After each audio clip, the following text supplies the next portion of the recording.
마태복음 제10강 예수님이 보여주신 리더십. 마태복음 4장 23절로 25절 말씀. 예수께서 온 갈릴리에 두루 다니사 그들의 회당에서 가르치시며 천국 복음을 전파하시며 백성 중에 모든 병과 모든 약한 것을 고치시니 그의 소문이 온 수리아에 퍼진지라. 사람들이 모든 앓는 자, 또 각종 병에 걸려서 고통당하는 자, 귀신 들린 자, 간질하는 자, 중풍병자들을 데려오니 그들을 고치시더라. 갈릴리와 데가볼리와 예루살렘과 유대와 요단강 건너편에서 수많은 무리가 따르니라. 아멘. 할렐루야. 여러분, 제가 그 한 나라를 얘기를 좀 해볼 테니까 어떤 나라인지 한번 마음속으로 생각을 해보시기 바랍니다. 이 나라는 섬입니다. 섬이고 영국에 오랫동안 지배를 받았습니다. 그리고 잠깐 해방되는가 싶더니 다시 말레이시아에 또 지배를 받게 됩니다. 열대지방인데 비가 오는데도 불구하고 섬이다 보니까 늘 물이 부족합니다.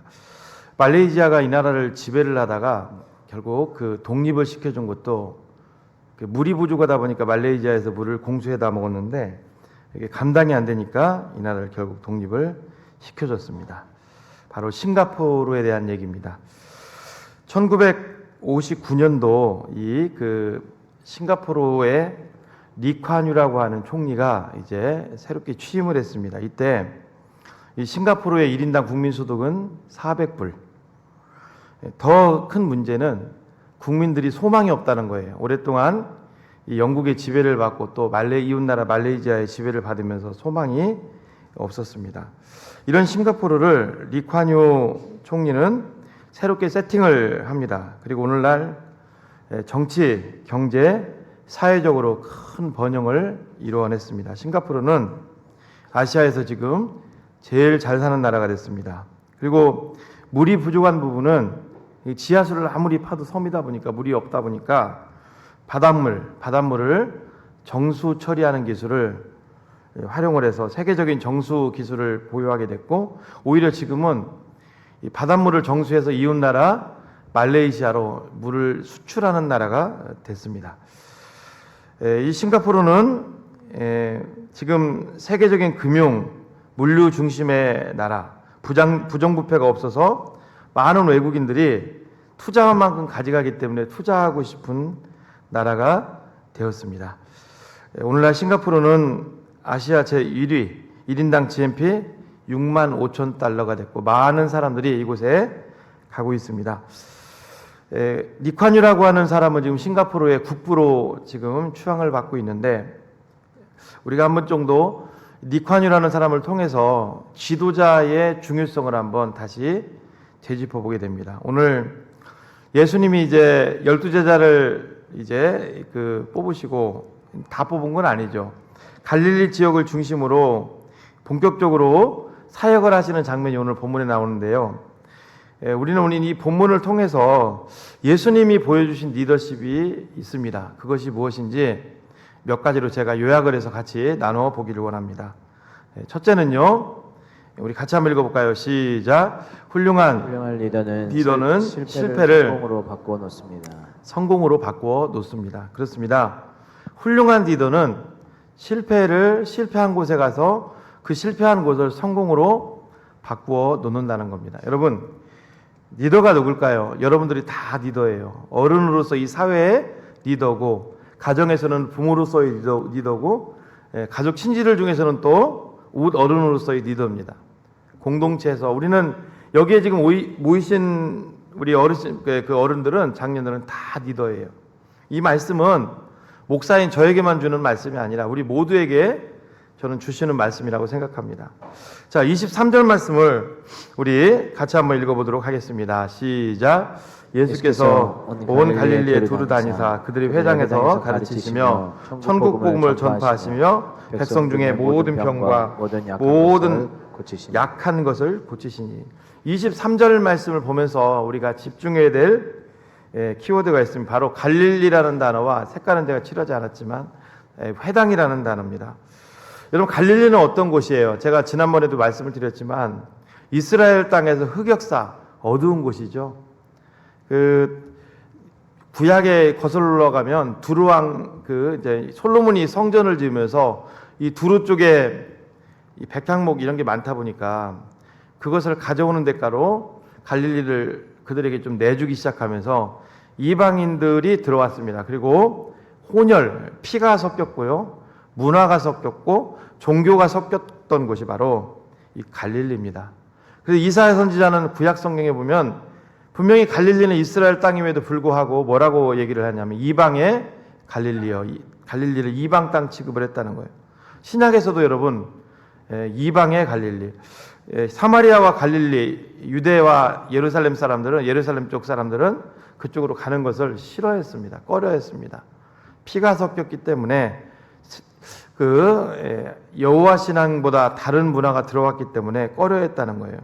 그런 곳에 예수님이 오셨습니다. 오셔서 복음의 전초 기지로 삼으셨어요.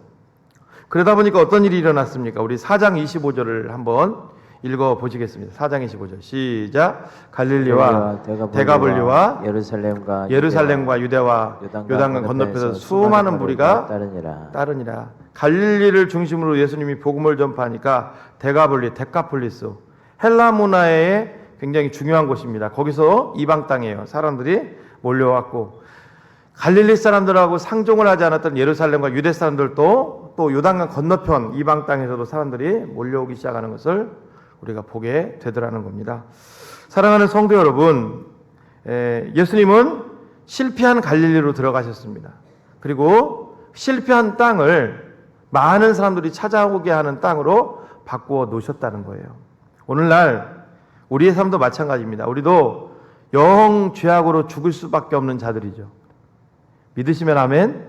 아담과 하와의 죄로 말미암아 영 죽을 수밖에 없는 실패한 인생들이죠. 우리가 예수 그리스도를 만남으로 말미암아 우리의 영혼이 회복된 줄로 믿습니다. 천국의 소망이 생긴 줄로 믿습니다. 영생을 얻은 줄로 믿습니다. 하나님의 말씀이 성령으로 말미암아 우리 삶의 기준이 된 줄로 믿습니다. 그럼 우리 삶은 여러분 더 이상 실패한 인생이 아니죠. 우리 삶 속에, 우리 마음 속에 우리 주님이 함께 하신다면 우리는 어떤 사람들이 돼야 돼요? 우리도 제2, 제3, 제4의 갈릴리로 나가라는 거예요. 그곳에 가서 그 실패한 땅을 성공의 땅으로 바꾸라는 거예요. 이게 귀중한 하나님의 음성인 줄로 믿습니다. 다음은 또 회당입니다. 회당. 우리 다시 한번 4장 23절 말씀을 읽어 보시겠습니다. 시작. 예수께서 온 갈릴리에 두루 다니사 그들의 회당에서 가르치시며. 자, 여기까지만 볼게요. 그들의 회당에서 가르치시며. 회당은 뭐 하는 곳이에요? 교회랑 좀 비슷합니다. 토라, 율법을 연구하고 율법을 강론했던 곳이에요. 여러분, 유대인들에게 이 회당은 어떤 의미가 있을까요? 여러분, 저희는 이제 예전에 그 할머니들이 보면 라디오를, 저도 이제 발음이 이제 콩골리시가 돼버렸는데 나지오라고 하시더라고요. 나지오. 또 바게스. 이게 다 무슨 문화예요, 여러분? 일본 사람들이, 그렇죠? 일본 사람들이 이 혀가 우리보다 좀 특이해요. 짧은지 뭔지는 모르겠는데 아무튼 좀 특별한 것 같아요. 그러다 보니까 이 발음이 좀 안 좋아요. 바게스를 예를 들어보겠습니다. 바게스 하면은 일본의 우리나라가 식민 지배를 당하면서 그렇게 된 거죠. 그렇죠? 썩 좋은 건 아닙니다. 회당이 뭐냐? 여러분, 이스라엘에 가장 중요한 게 뭐예요? 성전이죠. 그렇죠? 성막으로 시작돼서 성전. 왜? 하나님의 언약궤가 거기 있잖아요. 성전이죠. 그렇죠? 법궤가 있잖아요. 그런데 바벨론의 침략으로 말미암아 하나님의 성전이 무너져 버렸어요. 법궤도요, 유실돼 버렸어요. 그리고 그들은 세계 각지에 흩어져 버렸어요. 성전을 세우게 합니까? 안 하죠. 여호와 신앙을 그래도 지켜야 되잖아요. 그래서 궁여지책으로 겨우겨우 명맥을 유지해간 게 회당이라는 거죠. 회당. 자, 이스라엘에 해방됐습니다. 스룹바벨 성전이 일시적으로 세워지긴 했어요. 느헤미야를 통해서 성벽도 구축이 됩니다. 그러나 그게 제대로 기능을 하지 못하죠. 또다시 어려움이 됩니다. 로마 시대로 이제 로마에게 이스라엘이 이제 멸망을 당하면서 여러분 헤롯 성전도 지어졌어요. 그런데 아시겠지만 헤롯은 누굽니까? 헤롯은 이방인입니다. 이방인. 헤롯은 이방인이에요. 에돔 사람이죠. 그러다 보니까 성전을 지은 것도 무늬만 성전이죠. 이스라엘 사람들이 환심을 얻기 위해서 지은 거죠. 하나님이 거기에 역사하시겠어요.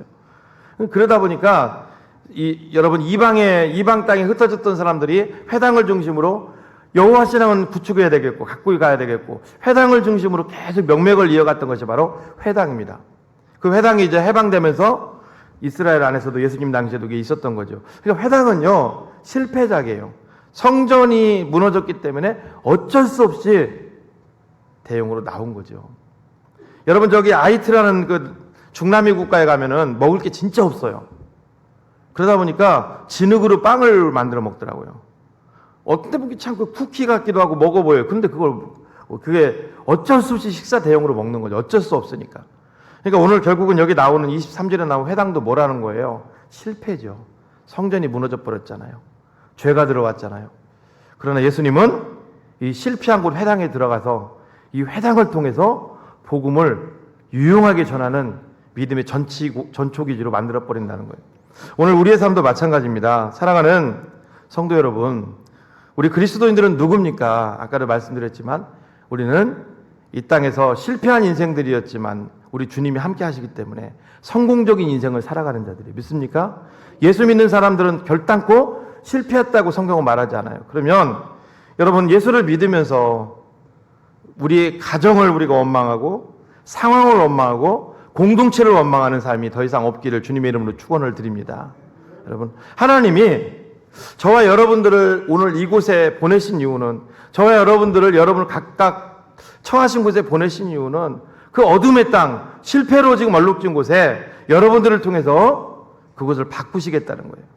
예수님이 실패로 얼룩진 갈릴리와 회당에 오셔서 오히려 그곳을 많은 사람들이 찾아오게 하고 그 회당을 복음을 전하는 귀한 곳으로 만들어 가신 것처럼 여러분 이 회당이 결국 뭘로 바뀌어요? 나중에 교회로 바뀌죠. 사실 이것도 다 하나님의 뜻이 있는 거죠. 성전이 제사를 드렸던 곳이 갑자기 교회로 바뀌기는 쉽지 않습니다. 근데 회당 문화가 이제 점차 교회로 바뀌어가는 거죠. 오늘도 마찬가지입니다. 우리는 실패를 성공으로 바꾸는 자들이라는 거예요. 여러분 우리나라 역사를 보게 되면 많은 장군들이 있잖아요. 그런데 계속 영화로도 그렇고 부각되는 장군이 있어요. 이순신 장군이죠. 저는 어떤 정치적인 어떤 그런 게 있다고 생각하지 않습니다. 이순신 장군이 했던 그 공적 중에 중요한 게 그 정유재란 때 있었던 명량해전. 우리나라 배 몇 척이었어요? 뭐 영화에서는 12척이라고 나오는데 13척이었대요. 13척. 일본군 133척. 13척의 배를 가지고 133척과 붙어가지고 그냥 완전히 일본군을 박살을 내는 거죠. 여러분 그래도 이 세계사회, 세계 해전사에도 이게 엄청난 쾌거입니다. 그래서 이순신 장군 하면 딱 떠올리는 게 뭐냐면 그 명량해전, 노량해전, 그리고 또 그 한산해전. 3대 첩이죠. 이게 보면 나라가 굉장히 실패의 길을 가요. 조정에서는 지금 서울, 한양에서는 지금 왕이 더 이상 이 외적들에 의해서 못 견디겠으니까 막 북한 쪽으로 피난을 갔죠. 그런 상황 속에서 그 실패한 땅을 갖다가 바꿔버렸잖아요. 그래서 부각되는 것이 아닌가. 그런 생각도 한번 해봅니다. 성경에도 이와 유사한 게 많이 나와요. 역대상 28장 1절로 15절을 보면 누가 나옵니까? 유대왕 히스기야가 나옵니다. 여러분 히스기야는 어떤 사람이에요? 아버지가 아하스라는 왕이에요. 성경에 보면 남유다의 왕 중에 둘째가라고 하면 서러울 정도로 아주 극악무도한 왕입니다. 인신제사, 자기 아들을 가지고 인신제사를 드렸고요. 불에 태워서.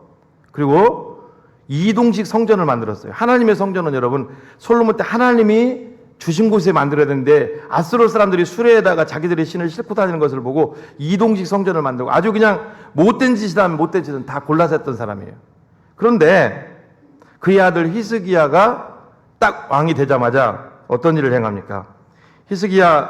열왕기하 18장 5절부터 1절부터 쭉 보면 히스기야가 왕이 돼서 했던 게 아버지가 갔던 길을 전혀 안 가는 거죠. 산당을 제거하고 모든 이스라엘 내에 망가졌던 걸 회복하고 또 우상을 다 제거하기 시작합니다. 여러분 열왕기하 18장 5절에 보면요. 이 히스기야를 성경에 이렇게 얘기를 합니다. 히스기야가 이스라엘 하나님 여호와를 의지하였는데 그의 전후 유다 여러 왕 중에 그러한 자가 없었더라. 그렇습니다. 사랑하는 성도 여러분, 훌륭한 리더는 성공적인 곳에 가서 그 성공을 누리는 사람이 아니라 훌륭한 리더는 뭐예요? 실패한 곳에 가서 그 실패한 곳을 성공의 자리로 바꾸는 자들인 줄로 믿습니다. 저는 한국의 선교, 오늘도 우리 선교사님 들어오셨습니다만, 선교사님들이 참 귀한 게 뭐예요? 선교사님들이 대부분 가는 곳이 제가 볼 때는 그래요. 영적으로든 육적으로든 실패한 곳이에요. 어려운 곳이잖아요. 우리나라도 여러분 선교사들이 한국에 들어왔을 때 어땠습니까? 모든 면에서 여러분 우리나라가 뭐 영육적으로 뭐 좋았던 상황은 아니죠. 그러나 뭐 언더우드라든가 아펜젤러라든가 토마스 선교사라든가 그 선교사님들이 들어와가지고 실패할 땅을 바꾸는 거예요. 저는 한국에 선교했던 그 선교사들의 후손들은 굉장히 지금 마음이 뿌듯할 것 같아요. 제가 이거 설교를 준비하면서 보니까 우리가 지금 대한민국이 어렵다, 힘들다 그러는데요. 여러분 우리나라 온 국민들이 벌어들이는 그 GDP 1년 국내 총 생산량이 지금 세계가 여러분 나라가 얼마나 많습니까? 거의 뭐 한 250개국 되잖아요. 그 250개국 중에 제가 보니까 12위인가 그래요. 더 기가 막힌 게 뭐냐면 여러분 지금 우리나라 대통령이 지금 나토에 가서 지금 회담을 하다가 지금 자꾸 젤렌스키 우크라이나 대통령이 전신데도 불구하고 지금 전쟁 중이잖아요. 자꾸 친서까지 그래서 오락해서 지금 들어갔어요. 유럽에 그 많은 나라들 있는데 왜 우리나라를 들어갔을까 생각해 봤습니다. 이유가 있더라고요. 여러분 대한민국이 지금 어렵다고 하지만 대한민국이 여러분 전 세계에서 그 나라의 군사력을 평가하는 게 있어요. 근데 무기만 갖고 하는 게 아닙니다. 무기, 그 다음에 병력, 나라의 수준, 얼마나 신무기를 갖고 있냐, 또 국방력은 얼마나 투자하냐, 이걸 다 종합했는데 작년에 2022년에 세계에 깜짝 놀란 거예요. 대한민국이 세계 군사력이 7위입니다. 7위. 핵무기만 안 갖고 있을 뿐이지 우리나라 여러분 핵무기 만들려고 맘먹으면 못 만듭니까? 원자력 기술이 세계에서 굉장히 높은 상황이 있는데 군사력이 벌써 7위더라고요. 더 놀라운 것은 세계 열강들, 영국, 프랑스, 이탈리아 다 우리나라 제끼고 세계 7위입니다. 7위. 그러니까 젤렌스키가 멀리 동방이 끝자락에 있는 나라잖아요. 그렇죠? 그것도 반토막 난 나라. 그거 부른 이유가 있다는 거예요. 여러분 이런 것들을 보면서 선교사님들이 한국에 복음을 전했던 선교사님들이 어떤 마음을 가질까요? 선교사들 후손들이 아주 뿌듯하겠죠. 여러분 한국이 지금 뭐 어렵다, 지금 여러 가지 지금 뭐 취업이 안 된다, 청년들 뭐 있지만 그래도 모든 면에서 보면 지금 한국은 그래도 세계에서 어려운 상황은 아니라고 봅니다. 우리가 또 하나님 앞에 기도하고 우리나라가 여러분 얼마나 많이 어려웠습니까? 과거에. 두 번째 또 한번 띄워주시고요. 시작. 두 번째 중요한 훌륭한 리더는 받는 자가 아니라 주는 삶을 살아가야 주는 삶을 살아간다는 거예요. 여러분 훌륭한 리더 받는 자가 아니라 주는 삶을 살아간다는 거예요. 우리 4장 24절 같이 한번 읽어볼까요? 마태복음 시작. 그의 소문이 온 수리아에 퍼진지라 사람들이 모든 앓는 자, 곧 각종 병에 걸려서 고통당하는 자, 귀신 들린 자, 간질하는 자, 중풍병자들을 데려오니 그들을 고치더라. 자 보십시오. 4장 24절만 보면 예수님은 그 자리에 계시고 사람들이 몰려오는 것처럼 보여요. 예, 맞습니다. 사람들이 몰려오는 겁니다.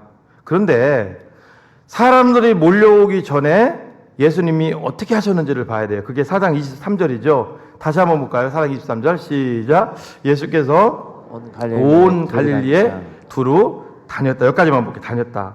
성경은 예수님이 온 갈릴리에 두루 다녔다고 말씀합니다. 유대 역사가 요세푸스라는 사람이 있어요. 이 사람에 의하면 2000년 전 이 갈릴리 지역은 어떤 곳이었을까? 204개의 성읍으로 이루어진 곳이었고요. 인구는 약 30만 명. 어떤 문헌에 보면 300만 명이라고 얘기하는데 약 30만 명이 맞는 것 같아요. 예수님이 여러분 이 두루 다니셨다는 말이 이 헬라어 페리아고인데 이게 미완료로 되어 있습니다. 완료가 아니에요. 계속 순회하신 거예요. 회당을 중심으로. 그러면 여러분 예수님은 하나님의 아들이에요. 저 좀 보세요. 하나님의 아들인 예수님이 다른 방법을 통해서도 얼마든지 복음을 전할 수 있었는데도 불구하고 굉장히 아날로기적인 방법을 쓰신 거예요. 여러분 이걸 보면서 우리가 어떤 생각을 한번 하게 됩니까? 예수님이 보여주신 것은요. 예수님이 복음 전파를 처음 시작한 거잖아요. 보여주신 것은 뭐냐는 거냐면 보여주신 것은 그냥 편안히 앉아 계시고 사람들이 오고 사람들에게 복음을 전하고 그런 게 아니었다는 거예요. 계속 다녔다는 거예요. 계속 발이 부르트도록. 이것은요. 저를 비롯하여 우리 목사님들, 모든 목자들, 교사들, 가정, 모든 사람들에게 다 이게 중요한 과제라고 생각을 합니다. 다녔다는 거예요. 저는요, 처음에 제가 목회자가 되고 나서 저는 목사님이 딱 돼가지고 이 설교하는 줄 알았어요. 근데 부목사 생활을 꽤 하면서 제가 좀 아이러니컬 했던 게 뭐냐면, 어떤 교회 가면 진짜 담임 목사님이 설교를 다 하셔서 설교할 기회도 없어요. 근데 아침에 출근하면 계속 다니는 거예요. 뭐 꽂고 다니고. 그러면서 어떤 때는 제가 예전에 그 신문 배달을 한 적이 있었거든요. 속으로 가끔은 이제 다니다가 어떤 때 지쳐서 저도 좀 앉아있을 거 아닙니까? 그럴 때는 전도사님들이 옆에 있으면 좀 나아요. 혼자 다닐 때도 많았다고. 다닐 때는 이런 생각을 해본 적도 있어요. 내가 목사인가 신문 배달하는 사람인가. 그냥 교회 출근하면 계속 다녀요. 계속. 여러분 그 신방도 대신방 때 초창기나 그렇죠. 계속 뭐 안 나오는 사람들 다니잖아요. 또 다니는데 신기한 게 뭐냐면, 신문 배달은 여러분 신문 배달하면 죄송합니다. 신문 배달료로도 나오죠. 한 집당. 다니면 또 코빼기도 안 비쳐요. 한 10집 다니면 그냥 누구세요? 그런다고요. 목소리도 안 나오는 장결자니까. 교회에서 왔습니다. 그러면 우리 교회 성도인데도 조용하시다고.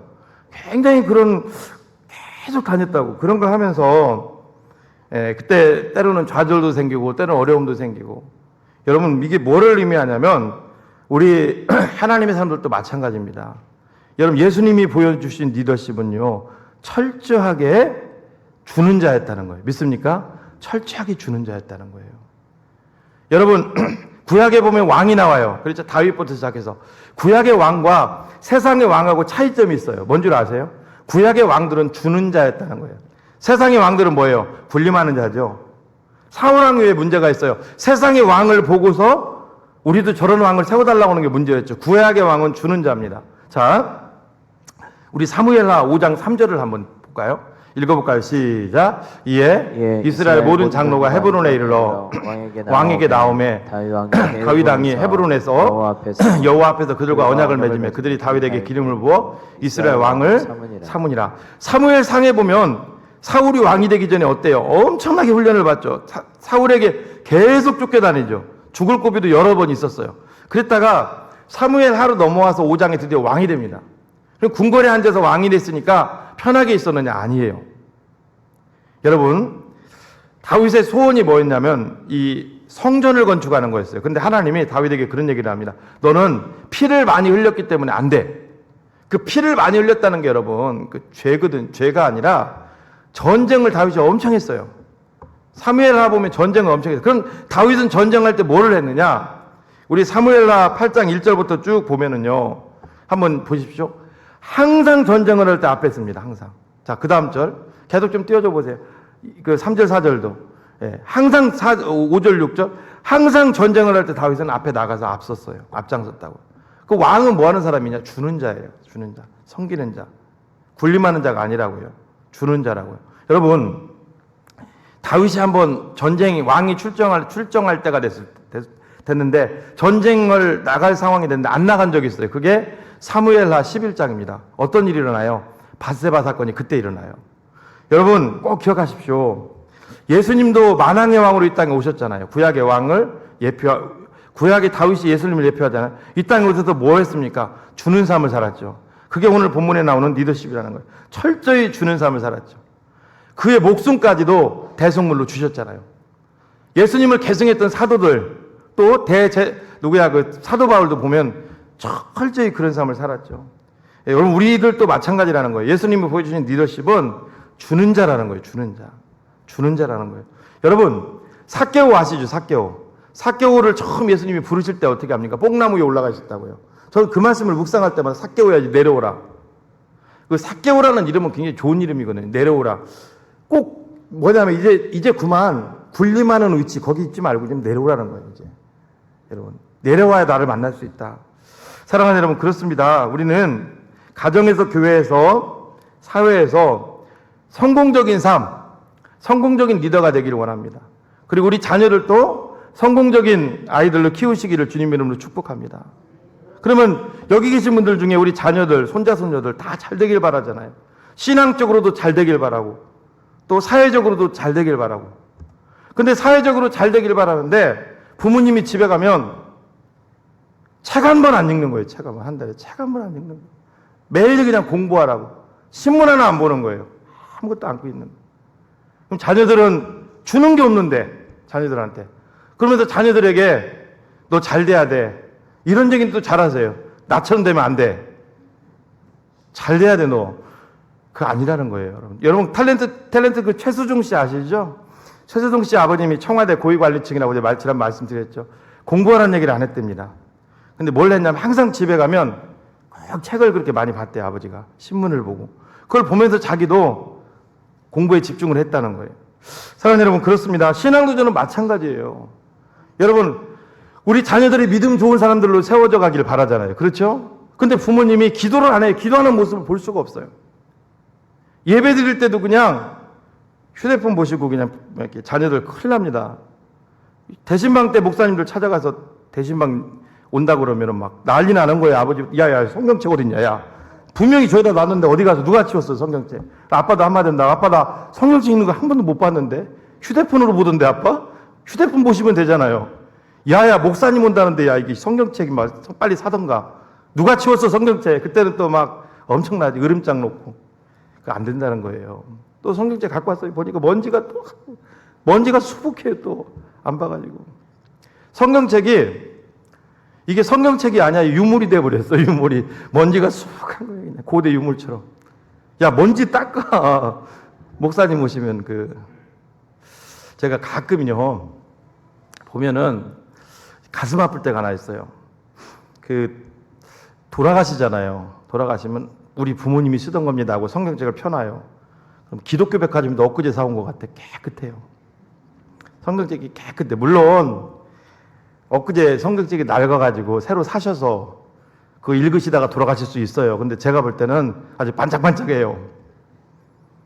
여러분, 제가 저희 교회에서 성경책이 앞에 표지가리 하잖아요. 다 이유가 있습니다. 왜 하는 줄 아세요? 그거 버리고 다른 성경 살 수도 있어요. 그렇죠? 이 성경책이 굉장히 뭔가 이게 좀 이렇게 낡아 보이고, 그렇다고 억지로 이걸 묵히라는 건 아닙니다, 여러분. 김치처럼. 낡아 보이고 뭔가 이렇게 좀 있으면 자녀들이 거기서 마음이 열려요. 믿습니까, 여러분? 여러분, 그렇잖아요. 링컨.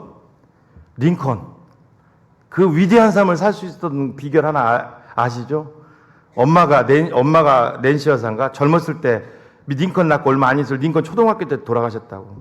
그러면서 에이브야 이리 와보라고. 아브라함이잖아요. 아브라함 이리 와보라고. 그러면서 이게 할아버지가 나한테 물려준 아주 유일한 그런 이 가보라는 거예요. 낡은 성경책. 내가 이걸 너에게 줄 테니까 나하고 약속 하나 해달라고.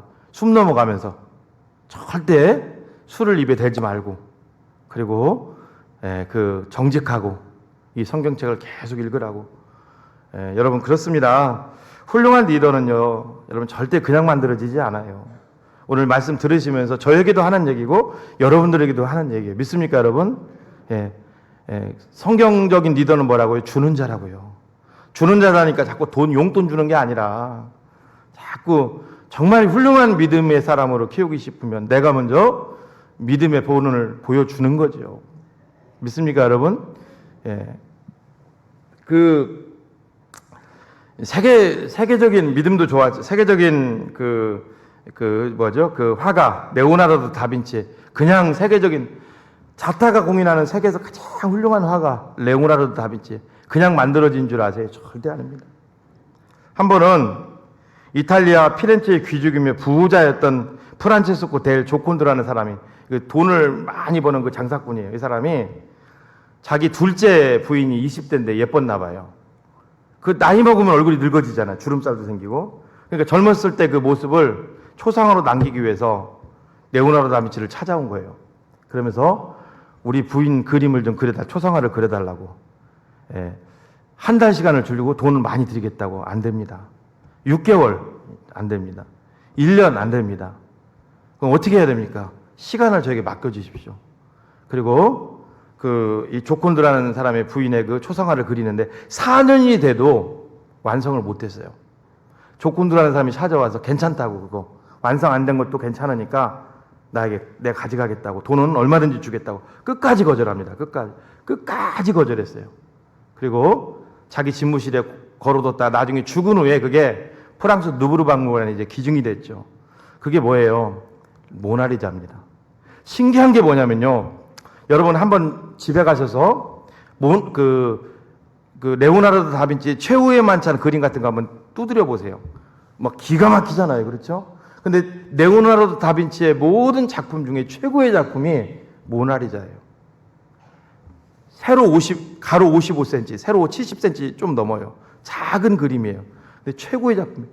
여러분 지금 프랑스의 루브르 박물관에 모나리자가 걸려 있거든요. 루브르 박물관을 찾는 사람이 1년에 1000명이 아닙니다. 1000만 명이 찾는답니다. 세계에서. 근데 그 1000만 명의 사람들에게 물어보면 제일 루브르 박물관에 가서 보고 싶은 게 뭡니까? 모나리자 보고 싶다는 거예요. 프랑스 정부가 이 모나리자를 뭐 팔지도 않죠. 만약에 판다면, 사겠다면 가치를 먹였어요. 얼마인 줄 아세요? 40조 원. 레오나르도 다빈치는 완성 못하고 죽었어요. 40조 원. 여러분, 세계적인 이런 명장 하나도 그냥 만들어지는 게 아니죠. 그렇죠? 저 같았으면요. 4년이 뭐예요. 돈 싸들고 와서 그러면 얘 1년이면 됩니다. 내가 만약 레오나르도 다빈치 싸다닥 그려가지고 얼른 가져가시고 돈 빨리 그랬을 것 같아요. 아무리 큰 돈을 줘도 나는 이건 팔 수가 없습니다. 완성이 안 됐기 때문에. 사랑하는 성도 여러분, 우리도 마찬가지입니다. 훌륭한 리더가 되고 싶으십니까? 주라는 거예요. 믿습니까, 여러분? 여러분, 요셉이 왜 훌륭한 리더예요? 줬다고요. 꿈을 해몽해주고, 요셉을 잘 보십시오. 줬다고요. 용서해줬죠. 해몽해줬죠. 계속 주잖아요. 아버지 데려다가, 가족들 데려다가, 그렇죠? 그 이집트에 가장 목축업하기 좋은 고센 땅 또 왕의 허락을 받고 주는 삶을 살으니까 계속적으로 훌륭한 리더가 되는 거예요. 오늘도 지금까지 우리 삶을 우리가 어떻게 살았는지는 저는 알 수가 없어요. 저도 알 수가 없어요. 이제 앞으로의 삶이 중요합니다. 믿습니까, 여러분? 앞으로의 삶에 훌륭한 리더가 되고 싶으시다면 주는 삶을 살라는 거예요. 믿습니까? 마지막 세 번째, 훌륭한 리더는 본질에 집중하는 사람이라는 거예요. 본질. 모든 영역 가운데 다 본질이 있어요. 그렇죠? 다 본질이 있다고. 사회에서는 사회에서 다 본질이 있어. 가정에서 거기에 집중하는 사람이라는 거예요. 자, 4장 23절 다시 예수님의 사역으로 돌아갑니다. 읽어봅니다. 4장 23절 시작. 예수께서 온 갈릴리에 두루다니사 저희 회당에서 가르치시며 천국 복음을 전파하시며 백성 중에 모든 병과 모든 약한 것을 고치시니. 자, 저 좀 보세요. 4장 23절, 24절, 25절을 보면 어때요? 예수님이 이 사역을 하고 사람들이 막 구름대처럼 몰려오죠. 데카볼리, 이방 땅. 그렇죠? 저기 막 두루 막 몰려오잖아요. 그렇죠? 수리아 이런 데서. 왜 몰려왔을까요? 왜 사람들이 몰려왔을까요? 왜? 당연히 병 고치는 거, 그런 거 유명하니까 몰려오죠. 여러분,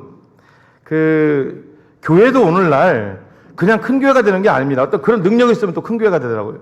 조영규 목사님도 초창기 때 그런 능력이 엄청나게 있었고요.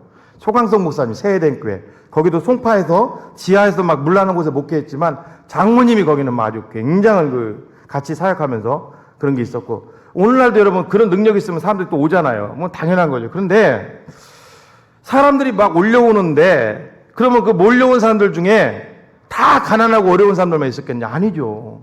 자기 딸이 지금 죽고 가고 있어요. 못 고쳐요. 현대의학으로. 그때는 병원도 없었잖아요. 근데 예수님이 고친다는 소식을 듣고 다 몰려오는 거예요. 그럼 여러분 고침받으면 그 사람들이 그냥 말았을까요? 아니죠. 부자인 사람들은 그냥 말진 않았을 거 아닙니까? 그런데 예수님의 사역을 보면 분명한 원칙이 있었어요. 그리고 그 사역을 계승한 또 제자들도 분명한 원칙이 있었어요. 그게 뭔 줄 아세요? 그게 4장 23절에 그겁니다. 가르치시고 천국 복음 전파하시고 모든 약한 것을 고치시니라. 이거를 예수님의 사역을 세 가지로 얘기합니다. 가정고라고 얘기해요. 가정고. 가르치시고 전파하시고 고치셨다. 가정고. 우리 교회 주보를 안면 보세요. 주보. 우리 교회 주보를 딱 보면 연구표가 있어요. 아마 모르시는 분들도 거의 알 거예요. 여기 공항선학교에 마침 또 주보도 새로 나왔어요. 위에 보면 뭐라고 되어 있어요? 세상을 변화시키는 교회라고 되어 있죠? 거기 보면 뭐라고 되어 있어요? 가르치며 전파하며 치료하는 게, 이게 교회, 세계 교회에게 연구표인 거 아세요? 이게 가전고. 예수님의 사역은 항상 그랬어요. 가전고. 뭐가 끝에 있어요? 고치는 게. 뭐가 앞에 있어요? 가르치는 게. 가르치는 거 뭘 가르쳤을까요? 산수 가르쳤을까요? 말씀 가르쳤죠. 예. 전하셨어요? 전파하셨어요? 뭐 전파하셨을까요? 당연히 복음 전하셨죠. 그 다음에 고치셨다는 거예요. 여러분, 그러면 결국 예수님의 사역에서도 본질이 뭐라는 거예요? 고치는 게 본질이 아니라 앞에 있는 말씀과 복음 전파, 이게 본질이었다는 거예요. 이게 항상 우리가 이거를 놓치시면 안 됩니다. 항상 우리는 놓치시면 안 돼요. 여러분, 주일학교 교사를 하면서, 저 좀 보세요. 교사를 하면서 교사가 야, 우리 간식 많이 줄게, 애들 데려와. 눈이 막 번쩍번쩍하고 애들 데려오고 열광하고 그러면 안 된다는 거예요. 항상 뭐가 우선이 돼야 돼요? 하나님의 말씀이 우선이 돼야 될 줄로 믿습니다. 먼저 하나님의 말씀 앞에 우리가 서야 됩니다. 여러분, 예수님은 이렇게 가르쳤어요. 그리고 예수님은 전파하셨고 예수님은 고치셨습니다. 여러분, 우리 교회 여러 사역들을 하죠. 봉사, 그렇죠? 전도, 뭐 교제, 우리 교회 교제가 굉장히 강점인 교회죠. 교제, 뭐 치유 회복 사역, 뭐 여러 사역들 합니다. 기도. 근데 우리 교회에 100년이 지나도 우리 교회를 살리는 최고의 본질은 뭘까요? 모르시는 분들이 아마 있을 거예요. 그것은 예배입니다. 예배. 믿습니까, 여러분? 꼭 기억하십시오. 예배 무너지면 다 무너져요. 예배 무너져. 여러분, 주일날은요, 이게 생명끈입니다. 여러분들이 주일날, 이 주일날, 주일을 기점으로 주일날, 그 주일날만 딱 연결되어 있으면 하나님이 여러분들을 붙잡아 주세요. 믿습니까, 여러분? 근데 믿는 사람이 주일을 범하고 나가버리잖아요, 세상으로. 그럼 어떻게 막 휩쓸려 다닐지 몰라요. 저도 좀 체험을 했고요. 주일은 여러분, 이게 생명줄이에요, 생명. 놓치면 안 돼요, 여러분. 왜 제가 예배 계속 강조하냐면, 구라파, 서구 이런 나라들이 웬만한 걸로는 안 무너졌어요. 그들은 여러분 카타콤 신앙을 이뤘던 나라. 근데 예배가 무너지니까 다 무너지는 거예요. 꼭 기억하십시오. 어떤 상황이라도 여러분들이 이 주일 예배는 생명과 같이 여기셔야 돼요. 이 생명줄입니다. 생명줄. 생명줄. 제가요, 그 온라인 예배를 지금 새벽을 닫았어요. 물론 이제 뭐 열어달라고 얘기하시는 분들도 있는데, 저도 온라인 예배를 우리 교회를 이제 전주에서 이쪽으로 옮기는 과정 가운데 약간 텀이 있었어요. 그때 잠깐 드렸어요. 온라인 예배가 나쁜 게 아니에요, 여러분. 저는 당연히 주일 예배는 가서 드렸고요. 주일 저녁 한번 제가 좀 드려봤어요. 주일 저녁, 수요, 금요 온라인 예배를 다 드렸다고, 새벽. 어떤 일이 일어나는 줄 아세요? 은혜가 쏟아져요, 온라인 예배가. 그런데요, 교회 가기가 점점 싫어. 주일 저녁 예배 가기 싫어. 새벽 예배 가기 싫어요. 신기하더라고요. 점점 그래요. 목사가 주일만 나가야 돼. 이게 말이 안 되는 거잖아요, 목사가. 그때 제가 온라인 예배 병폐를 알았어요. 아, 이게 이렇구나. 점점 교회 나가. 그래서 지금 제가 얘기 드렸잖아요. 일단은 마음이 아프더라도 새벽도 일단 끊고 계속 끊는 이유가 있다고. 계속 현장으로 나와서 드리시라고. 사랑하는 성도 여러분, 그 사도행전에 보면은 교회가 계속 부흥되잖아요. 여러 사역들이 늘어나잖아요. 그때 막 평신도 사역자들을 일곱 안수 집사님들 뽑고 막 세우기 시작합니다. 왜 그런 줄 아세요? 이유가? 왜 그런 줄 아세요? 왜 그랬을까요? 사도들이 지향하고자 하는 본질이 있다고, 신앙에. 그 본질이 다른 사역이 너무 많다 보니까 위협받는 거야. 그 본질이. 그래서 본질 지키려고 사람을 세운 거예요. 그게 여러분 사도행전 6장 4절에 나옵니다. 읽어볼까요? 시작. 한번 띄워줘 보시고 시작. 우리는 기도하는 일과 말씀 사역에 힘쓰리라 하니. 앞뒤 읽어보시면 알 거예요. 여러분, 교회의 본질은 예배입니다. 예배가 살아있는 교회는 무너지지 않습니다. 믿습니까, 여러분? 여러분. 그래서 그런 얘기 하잖아요. 자녀들을 이제 7, 8월 달 이제 다음 주부터 이제 안내 그 예배 인도지로 나갈 텐데, 가정 예배에 우리가 좀 집중하는 기간으로 좀 삼으려고 하는데, 가정 예배 드리는 가정 절대 무너지지 않는다고 하잖아요. 지금 한국 교회에 가끔 뭐 저도 뭐 얘기를 자주 드립니다만, 저쪽 분당 가면 분당 우리 교회 이찬수 목사님 제일 싫었던 게 뭔지 아세요? 고등학교 때까지 아빠 엄마가 새벽기도 인도하고 나오면 깨운다는 거예요, 6시에. 그리고 가정 예배 드린다는 거예요. 근데 지금 생각해 보면 너무 감사하다는 거예요. 사랑하는 성도 여러분, 우리는, 제가 교회를 예를 들었어요. 모든 영역 가운데 다 본질이 있다고, 본질. 그 본질에 여러분들이 집중하면 반드시 훌륭한 리더로 자리매김할 줄로 믿습니다. 제가 건축을 하다가 제가 이렇게 신학을 했잖아요. 그런데 제 선배가 했던 말을 지금도 잊을 수가 없어요. 저는 이제 건축 기사였기 때문에 현장을 다 다니면서 이제 도면 보고, 도면을 막 무거운 거 갖고 다니면서 체크를 다 한다고. 그때 제 위에 있던 그 선배가 그런 얘기를 했어요. 앞으로 이 일을 하면서, 앞으로 건축의 길을 하면서 많은 유혹도 오고 많은 어려움도 오고 네가 가는 이게 잘못됐다고 너를 힘들게 하는 사람도 있을 거다. 근데 진리만을 추구하라 그랬다고. 진리만을. 바른 길로 가라고. 그러면 당장은 그 길이 힘들지 모르지만 결국은 많은 사람들이 너에게 따라올 수밖에 없다고. 굉장히 저는 이 신학에서도 그게 제 사역의 길에도 저에게 중요한 저에게 힘이라고 생각합니다. 사랑하는 성도 여러분, 세계 3대 피자 회사가 있어요. 우리가 잘 아는 피자헛, 도미노 피자, 그리고 뭐 익숙하진 않지만 리틀 시저스. 이게 뭐냐면 피자헛은 뭘로 공략을 했어요? 다양한 메뉴. 도미노 피자는 빠른 배달, 남보다 빠른 배달. 리틀 시저스는 우리나라로 말하면 뭘로 알 수 있냐면 그 피자 스쿨 알죠? 싼 가격. 근데요, 100년 후에 어떤 피자 회사가 살아남을까? 피자 세계 전문가들이 이런 얘기를 했습니다. 이 세계 피자 회사를 살아남는, 끝까지 살아남는 피자가 있을 거다. 그게 바로 파파존스 피자. 가격은 비싸도 맛으로 승부했답니다. 처음부터. 거기는요, 지금도 그 치즈를 써도요, 미국 최고 좋다는 모짜렐라 치즈 그걸 공수에다가 쓴대요. 파파존스 피자. 저도 뭐 먹어보진 않았습니다. 결국은 거기 남을 거다. 왜? 결국은 사람들이 다양한 메뉴, 남보다 빠른 배달, 싼 가격, 지금은 거기에 환호할지 모르지만 결국 마지막에는 찾게 되는 게 본질이다. 맛이다. 의미가 있다고 생각합니다. 리더는 본질에 충실하셔야 돼요. 여러분, 코로나가 왜 위험하다, 위기다 그런 얘기를 할까요? 본질 건드린 거잖아요. 본질. 예배 못 드리게. 여러분, 6.25 전쟁 때도 그거 아세요? 예배 드리겠다고. 피난 중에서도 도망가면서 예배 드렸다고. 코로나가 그거 무너진 게 예배가, 그러니까 우리가 생각을 많이 해봐야 되죠. 말씀을 마치겠습니다. 제가 한 번은 설교를 준비를 하는데요. 저는 이제 주일날 설교 준비할 때 몇 가지 원칙이 있습니다. 이상 옷을 싹 갈아입고요. 잘 됐든 못도 옷을 갈아입고 곱게 단장하고 나간다고. 여러분들도 마찬가지 주일날. 여기도 뭐 보니까 한 3분 정도 빼고 대부분이 다 새 옷으로 싹 단장하고 오신 것 같아요. 근데 한 번은 제가 설교 준비가 잘 안 돼서 일부 예배 시간은 다가오는데 또 목양실에서 잤다고 피곤하니까 설교 준비가 안 돼가지고 씻지도 제대로 못했고 와이셔츠를 보니까 시커매요. 이거 집에 가서 갈아입고 와야 되는데 사택이 좀 떨어져 있으니까. 그리고 속옷 보니까 주일인데 기억이 목요일인가 수요일인가 입고 있던 옷이에요. 이건 뭐 볼 수가 없어요. 근데 발을 동동 굴르면서 설교 준비를 하다 보니까 갈아입을 시간을 놓쳐버렸어.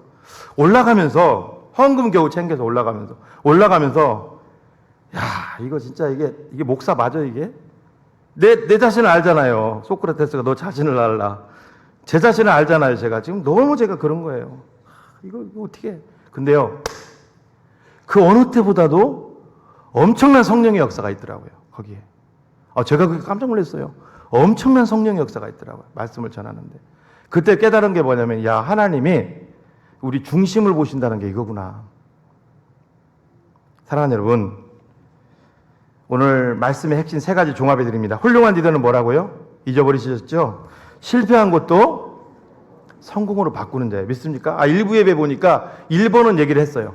2번 때 조용했어요. 잊어버린 거예요, 벌써.